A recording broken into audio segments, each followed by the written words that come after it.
their side. It also implies that maybe Arrow want to go for a melee mid hero, as Queen of Pain is one of the best still at zoning out melee opponents with her Shadow Strike. So we'll see how it comes into play, but for right now, we are going to be seeing some hesitation on Ledion's part in their final ban. They know that they don't want to face Xiangzai's support Rubik, but more likely than not, they're still going to be going up against his support Alchemist anyways. So from there, they have to turn over to banning against Bad Slow Game, trying to see what Hawaii wants. Not the Slark, not the Timbersaw, but maybe the Clockwork, maybe the Nature's Prophet again, I don't know. But they're going to take out the Wisp, just because that's such a wild card, and it was such a problem for them last game. I don't blame them one little bit.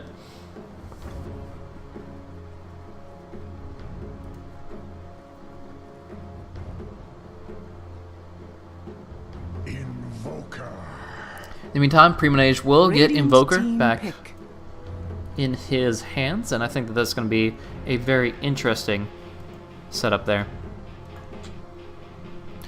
So far we've been seeing purely Exhort Invokers come out. DDZ and Premonage seem to still be sticking to their guns as far as that Exhort setup with the Forward Spirits with the Sunstrikes. But I'm curious if we'll ever see some Wex Invoker. I think those number tweaks are just too strong to ignore, and teams are going to find out very quickly that if you can just have a decent laning experience with Invoker as a Wex Invoker, then you could really bring the hurt with Mana Burn, with EMP, and things of that nature. But for now, it seems to be not really on the menu for the metagame progression, at least from the Southeastern Asian scene, and perhaps another day.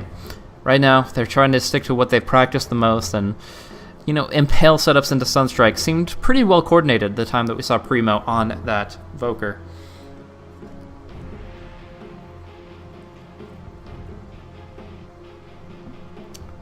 Opening up the Radiant picking phase, where do they want to go with this? Like I said, Xiangzai probably running Alchemist, though we have seen Lance pick it up one time previously. They're actually going to go with a supportive or a mid-lich, so that's going to be pretty interesting. Cool thing about this is they can, if they really want to get some armor going against the Familiars, against the Vendetta and Exhort, they can actually double up the Ogre. I guess he's called an Ogre Mage. I'm not sure 100% on that, but the Ice Ogre will be able to provide his Ice Armor on top of Lich's spell, the Ice Armor. So you could get a huge amount of physical damage mitigation on top of the fact that you get Untouchable from Enchantress. So you actually can get a lot of value out of selection like Lich with his Ice Armor. As well, he can nuke very effectively and control experience even better.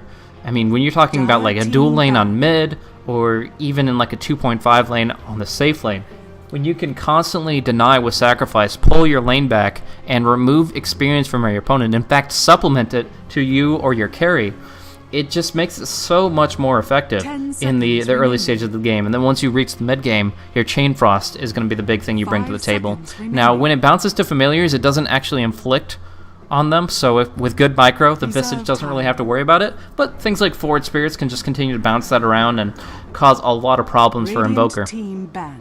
So there are a lot of different benefits to the Lich pickup here. The one thing that they don't get out of it is disables. Enchantress and Lich naturally have no hard disables, so we're going to be looking for Troll Traps and Centaur Stuns to kind of make up for that fact. Along with that, of course, Alchemist, who I believe will be played by Lance, is going to have his work cut out for him. But the Morphling actually goes to... I was going to say Vaughn's Fan Club, but no, Ledion are going to select this for Doc. So actually I haven't seen Doc's Morphling, and I'm curious exactly how it'll work, but we're going to see some interesting picks that we hadn't previously experienced. I believe it's going to be Bad Slow Game on the Clinks, DDZ on the Kunkka. No, actually, DDZ on the Alchemist, and... Wow, I'm just messing it up left and right. You can tell I have not seen this particular combination of heroes before, especially not in the hands of Arrow Gaming. So it is, in fact, unless they're swapping, going to have Lance running the primary farming Clinks, looking for presumably an early Orchid, which will be the thorn in the side against Nyx, Invoker, Morphling, so many different heroes. But yeah, if he's going to try to go gank-oriented presence with early farm, maybe get a Blink Dagger, maybe get a Midas, a lot of good stuff for him. In the meantime, that's going to leave DDZ to take the Alchemist mid lane, And I'm assuming they have to like at least 2.5 lane this. I don't, or dual lanes maybe. I don't see bad slow game just going suicide. It just doesn't make sense to me. But we'll see. Maybe they have a trick or two up their sleeve. I don't know. Let's go through the formal introductions, since I was a little bit slow to action on that one, and it got me behind as far as the action. Once again, introducing the tournament, this is the Battle of Pride between Malaysia and the Philippines. A 2-0 advantage for those representing Malaysia. Aero Gaming are looking really strong right now. Hawaii starting off with an interesting build here, maybe going for a bottle, maybe just early boots. Hawaii is making his way towards the top lane. This leaves Xiangzai to be supporting it up on the Lich. Obviously the level 1 point in sacrifice, and then warding very effectively. DDZ's possibly going for a bottle here to start things off, or just boots of speed so he can be active all across the map, and once he gets Chemical Rage, have unlimited HP and mana sustain. Then we are looking over at Lance and seeing that he is in fact preparing to set up shop on the bottom lane, Basilius early and active. Leaving Mozunda farm up, of course, in the jungle, and this time, no contest. Creep camps left and right are completely open, as with the Morphling pick, they decided to go for a defensive tri-lane. Speaking of, let's look over at the lineup of Ledion. Representing the Pinoy Pride, the Philippines, we do see Doc is going to be carrying it up on the Morphling, looking for an early Aquila of his own.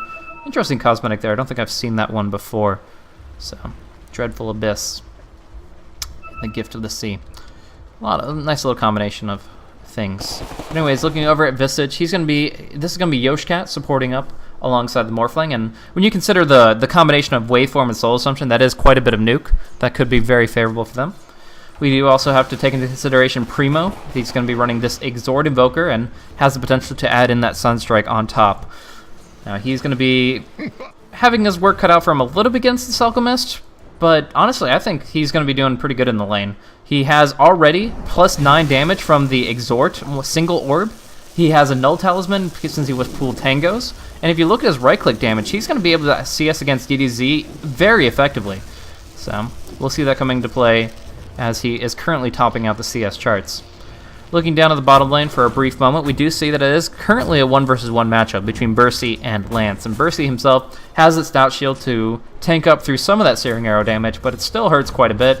And the beauty of an Orb effect is that you don't have to worry about tower aggro when you manually cast. So Bercy's going to take a huge wall up anytime that the creeps are taking aggro away from him. And from there, they're going to feel very controlling. He's going to feel very controlling about that lane. So Clockwork essentially just has to hold back, get his level 6, and not really worry too much about the creeps, as yeah, Lance is going to be relentless on this lane. In the meantime, we do see Troll and Hellbear making sure at least that the bottom rune is safe. The one will be expiring in a mere few seconds. In the meantime, Doc now finding as much farm as you'd expect from a hero supported by 2 individuals. Doc has only found 3 creep kills in the first a couple of waves of this game. So I'm not exactly sure what that's about. Maybe just the fact that he has such low base damage until he got that Basilius. It's hard to say. But the bottom line is right now he needs to be able to farm under tower and get as much gold as possible, because to be honest, Morphling can be easily considered one of the most item-reliant heroes in the game. He can still do a good burst with his waveform and maybe some turnaround damage with his replicate without any items, but beyond that, if you want to contribute any physical damage to the team fights or any burst with an Ethereal Blade, you're going to have to farm. And right now, he's just copying too much harassment for that to be a viable option. In the meantime, oh, Bercy, what are you doing? Bercy, wow! I was talking about how Clockwork has to hide under the tower, how he barely can leave it because of the damage. And he's out here in no man's land. I can't fathom what he thought he was going to accomplish there. Warding? No, he doesn't have observers. No, he did place this one, but no, that was 2 minutes ago. I have absolutely no answer for why the Clockwork was out that far. I really don't. In the meantime, in mid lane, DDZ is going to take a lot of damage here. Bonjourlet has a stun back up in 8 seconds. Might not need it, as the huge damage from Grave Chill and Soul Assumption allows them to snag that solo mid kill. So right now, we still see a good start as Clinks kills Clockwork, and on the top of the map simultaneously, while I was reflecting upon that Clockwork kill, they actually got to pick off on Doc, and this is huge. I was going to talk about it before I got so perplexed by what was happening down here. But bad slow game actually have a really good lineup for forcing the Morphling back. What Morphling usually likes to do to farm is morph as much agility as possible, increase his attack speed, his attack damage, and guarantee every single last on the lane. But it makes him extremely vulnerable to long-range harassment. He can nuke down very effectively. He just, in general, doesn't have any tank, naturally. If he gets a Ring of Health, that's not that big of a deal, but until then, he's kind of just taking so much damage, as you can see here. So he's forced to salve, he's forced to run still 19 base strength, and that's more than usual, by the way.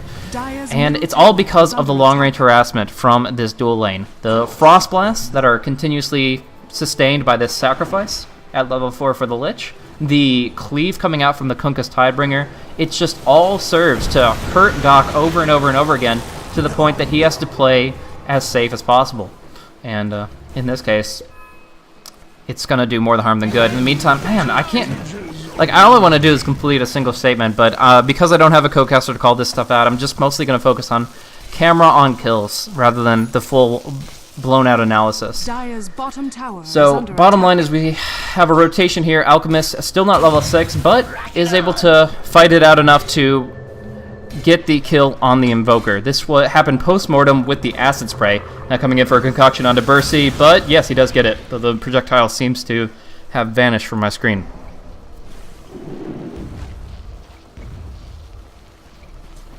So, Clockwork is going to make his way back bottom, now having a bottle completed, but we're going to see some movement out of Mosin and definitely Lance. Now, it's pretty interesting here.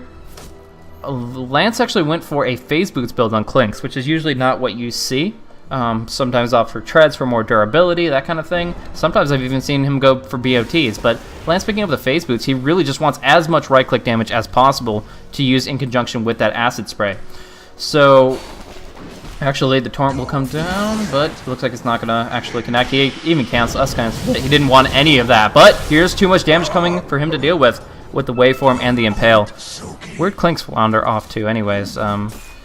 He did go to pick off the Invoker at the same time. So the Clinks gets the last hit on the Invoker. Alchemist was involved in that as well, and they were able to get a much-needed kill on this level 6 solo mid. So... always two things going on at once. Try to put an eye on the back of my head or something, but for right now, we are seeing some great movement from Lance, and he's going to get a lot of kill momentum. Phase Boots and Soul Ring is all he really needs to spam Death Pact, but now we do see DDZ caught inside Cogs with the Cold Snap. Now he will finally have Chemical Rage, but it's a moment too late, as the Sunstrike just provides that last little burst to tip him over the edge.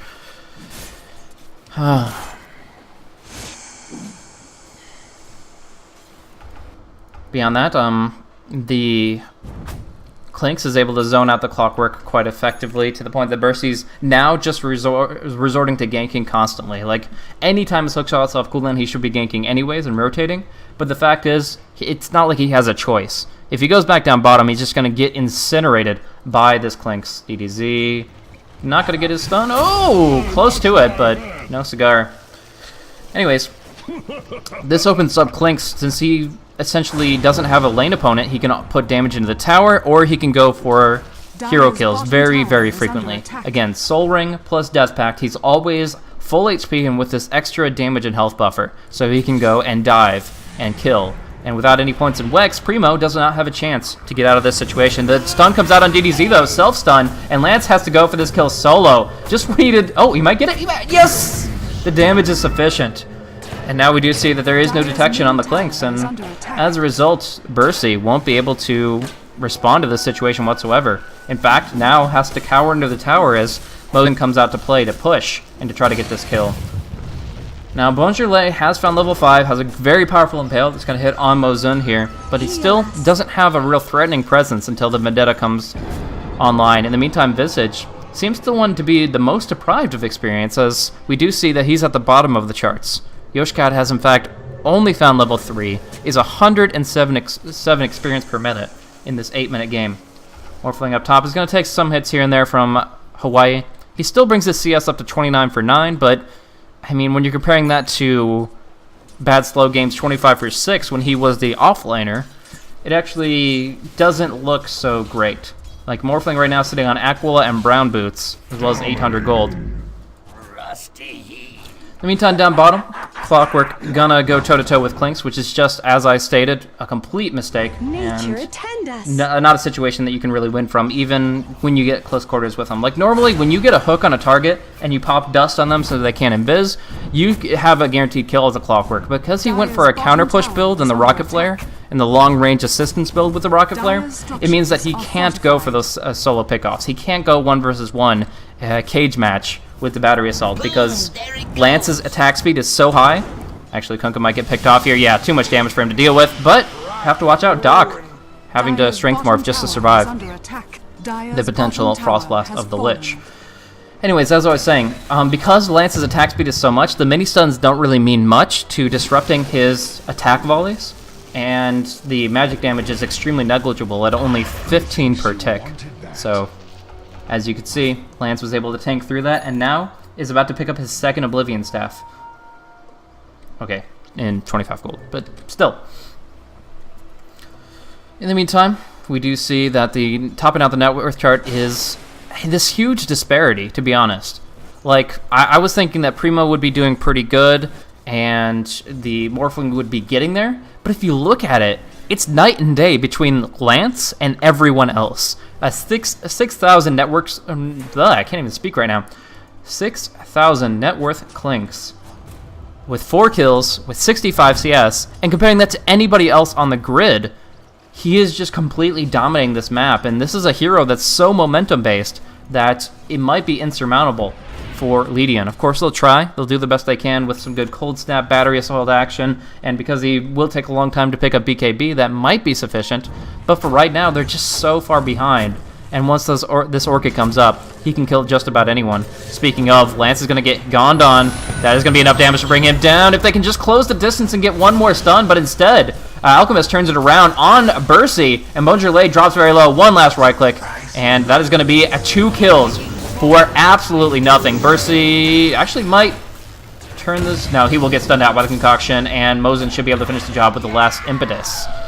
So, it was a close call, but they still were able to finish him off in the end, bringing their kill advantage to 8 for 5. In the meantime, mid lane, Lance going directly on Primo, will dodge out the Sunstrike, and will get his free kill on the mid. Concoction onto Visage, just a bit of a harassment, not really. Oh, wow, never mind. I always seem to miss out on this eastern flank here, but Lich making a great move and committing his ultimate to finish off the Visage. Very solid movement from him.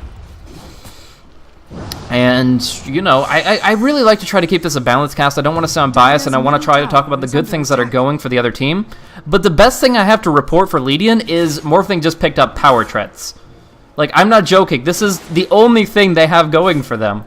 3,500 net worth Morphling has Ring of Health and Power Treads, and that pops up there. And I'm like, yay! But you really can't feel good about that when a Clinks is about to incinerate your entire team with an Orchid and Searing Arrows. Now, he does see 2. He might think twice about this engagement, but now that they see Morphling, they can just go ahead. Orchid, 3 right clicks, and he's gone. Now, the hookshot might bring down Lance. They drop the... Yeah, they do drop the Sunstrike, and it will kill him off. And Doc actually lived through this, so they might be able to turn this fight around pretty well. We'll see. Vendetta comes across onto Hawaii, who, interestingly enough, doesn't have Ghost Ship, but get to that after this engagement, as Mosin is going to be healing up everybody throughout this whole process. The end result being death of the Bone Fletcher.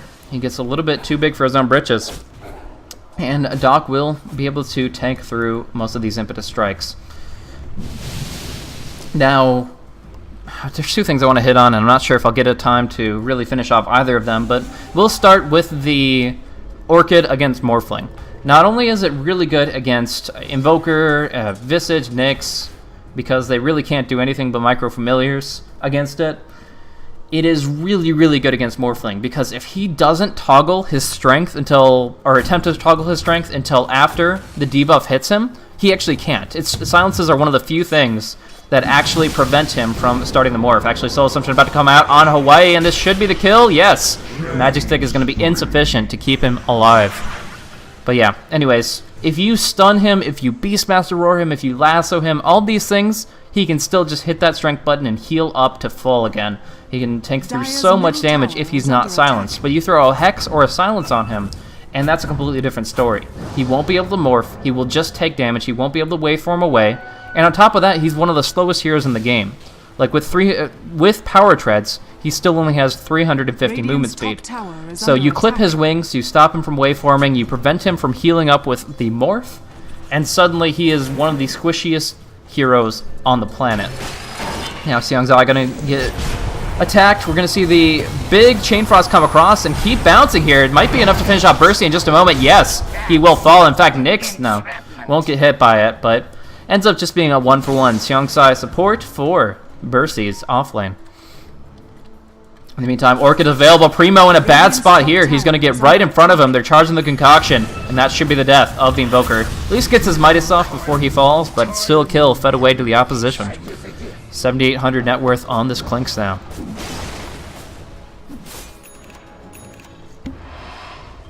So, bottom line, Orchid is good against Morphling. I thought he actually might die if there was one impetus to hit him, because of the fact that Orchid provides its damage amplification after the debuff expires. So any damage done within that time frame will be enough to pick him off. That's why I said he could have died, but Enchantress was just a little bit too far off. The second point that I'm going to get to before another fight breaks loose is the interesting option for Kunkka to delay his Ghost Ship. He was level 7, so it wasn't just a misclick at level 6. He actually wanted to prioritize 2-3-2 build-up before he got his Ghost Ship. Now, 3 points in X marks the spot guarantees an easy Torrent combo. 3 points in Tidebringer was what allowed him to harass the Morphling so much in lane. Actually, Lance will die here. Trying to play that pick off people solo in the jungle game, and it looks like Ledion are not going to have any of that. But yeah, he really wanted to harass the Morphling with the Tidebringer. He wanted to fight more effectively with the Torrent, and he wanted to make it a little bit easier to land those Torrents with X mark the spot, or at least pull his opponents back. But the one thing that I got to consider is that that's a huge teamfight utility you don't get. Now going to throw it out. The Torrent first, the Ghost Ship to follow on a stunned Primo Nage due to the concoction. And even with the Force Staff, he's going to fall. Bonjourlay without Carapace will die to the Impetus Strikes of Mosin. And from here, Hasted DDZ is going to go hard onto the Visage. He's going to be able to get a concoction and Medallion off on him. And with the Torrent and the Impetus Strikes, that's all she wrote on that one. It's actually a triple for Xiangzai, so kill secured, kill secured, kill secured. Lich without a Chain Frost is going to farm up his mechanism by way of hero. That's pretty fun.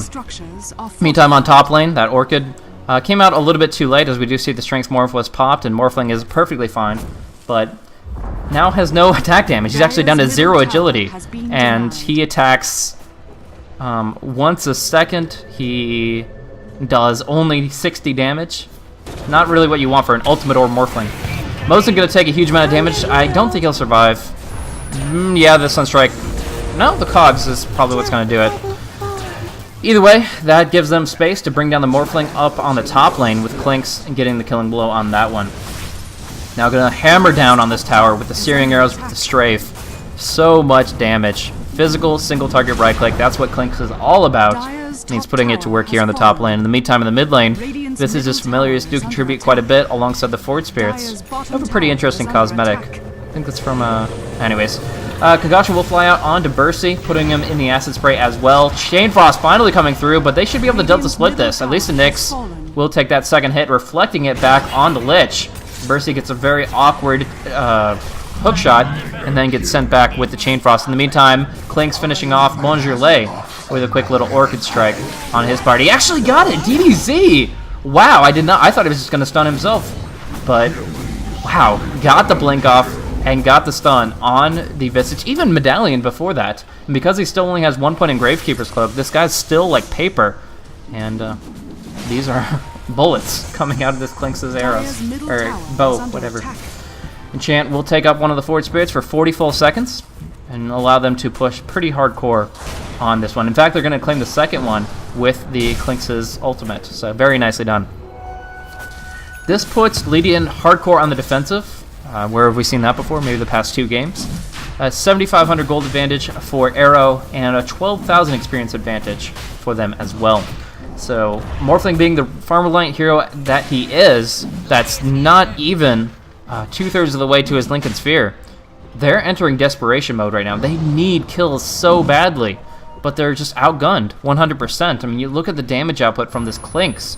With this Blink, with this Orchid, he can stay on target, and he can pick anybody off individually. On top of that, the Lich now has 2 points in his Chain Frost and a Mechanism up.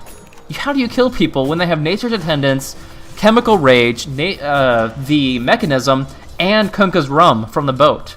It's just, they're so tanky, and there's just nothing that Ledion have to answer that with. Now, they're going to go a hardcore initiation on BSG. They should be able to kill him off solo, and indeed they shall, but it doesn't feel good. It just doesn't feel like they've accomplished enough. So, in fact, they're going to try to follow through with this smoke movement. In the meantime, Primonage probably going to drop down. Just need one Frost Blast. Nope, just Clinks' Blink Dagger to finish that kill off. But now the smoke movement, we'll see what they can do with it. Doc currently running a 27 to 56 ratio on his strength to Agi. But they're going to go for the buyback. They're going to try to bring down Clinks. Maybe a cold snap with the dust. They get the hook shot. Lance is going to go down here. And Xiangzai does not want a piece of that action. In fact, we're going to see the Grave Chill come out in Xiangzai. And with the Tranquil Boots broken, he's going nowhere fast. Does pop the mech and the Chain Frost, but I don't think it's enough. There's the Impale waveform bursting down hard. And despite the untouchable Mozun, they have the magical burst to finish him off, forcing DDZ's retreat. So that was actually really, really good for Ledion, and they're going to try to take a Roche on the back of it.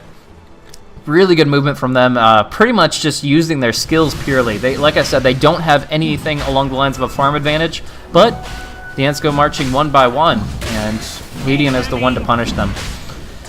So, great damage coming in. It should be enough to bring down Roche, but we'll see if DDZ wants to make a play. Right now, Blink Dagger on cooldown, being forced back by Bonjourlais, and it does look like they will get the Aegis on the side of the Dire.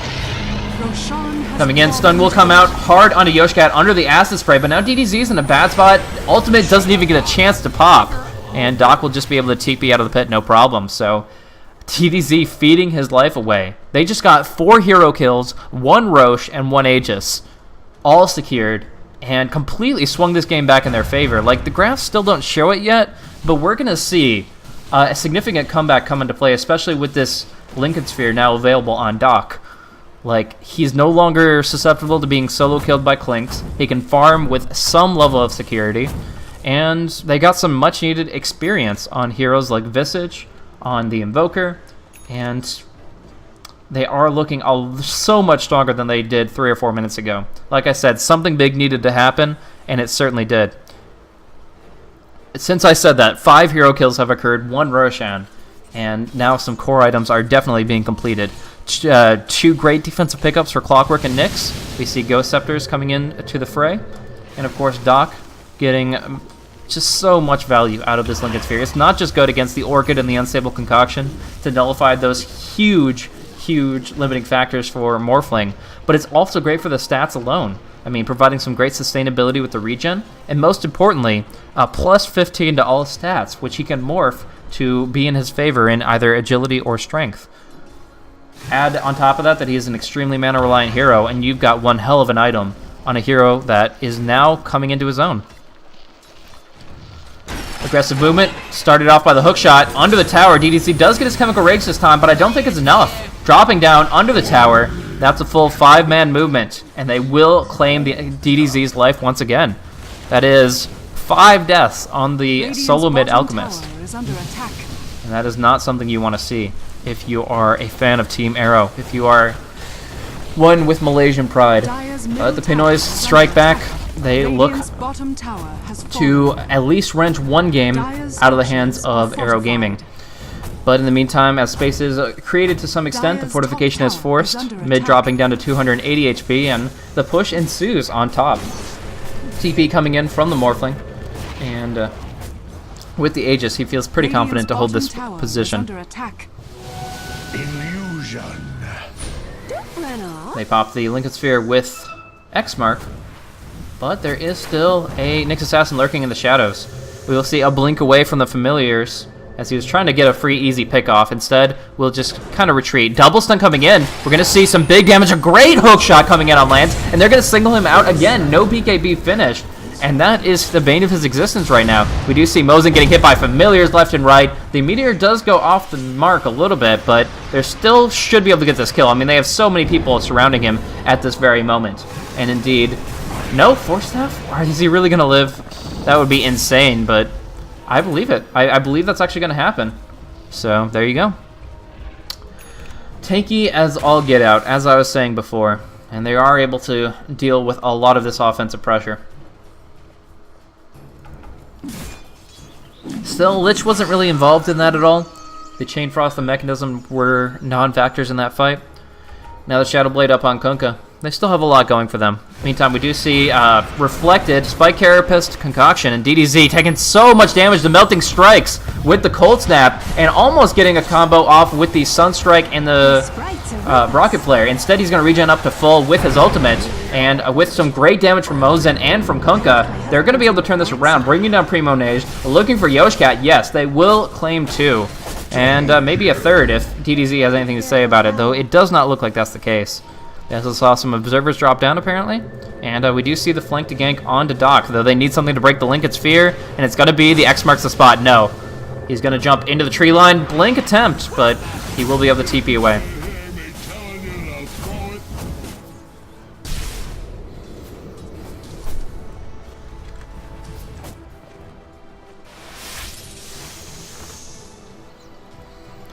Looking at the graphs, things are changing quite a bit. As I said, the huge advantage that they got in this streak right here. They picked off, originally they got the solo kill on the bottom lane, and then they just continued to kind of steamroll for a short time period.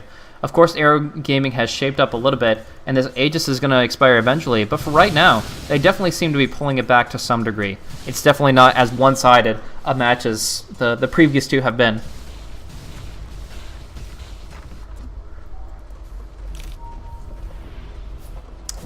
But Mosin is still going to find that Aghanim Scepter at a great timing before the 30-minute mark, and as our stats Ben said, that early timing contributes so much to getting that early start. Now DDZ going to try to go for the Concoction. Bungerley going to try to Carapace it, but he has to throw it anyways. Actually, a huge combo from the Kunkka, bursting down on Bungerley, but a Meteor to bring down Mosin as well. It's actually a 1-for-1 so far. And it does look like Bat's little game. No, big damage from Morphling coming in on the backside with Primo Nage. They don't have the Cold Snap, but they're still just going to be able to right-click him down. He has nowhere to run, and they are just running him down. Now, Lance will get a nice little pick on the Nyx Assassin, but they really got a lot out of that. Coming in strong, going very aggressive, and delivering a world of hurt in a matter of seconds. That's what they were looking to do. And I did really like the combination with the X mark and the vacuum. It set the tone for the fight pretty strong, but they just didn't have any follow-through. They didn't have a boat. They didn't have a Chain Frost in a jungle fight, which, again, is just something that you have to have. And from there, they just got taken down too quickly.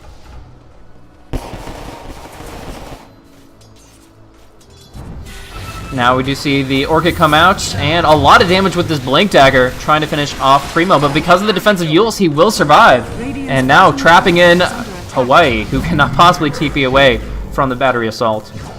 This is looking really good for Ledion. Like, really, really good. Radiant's bottom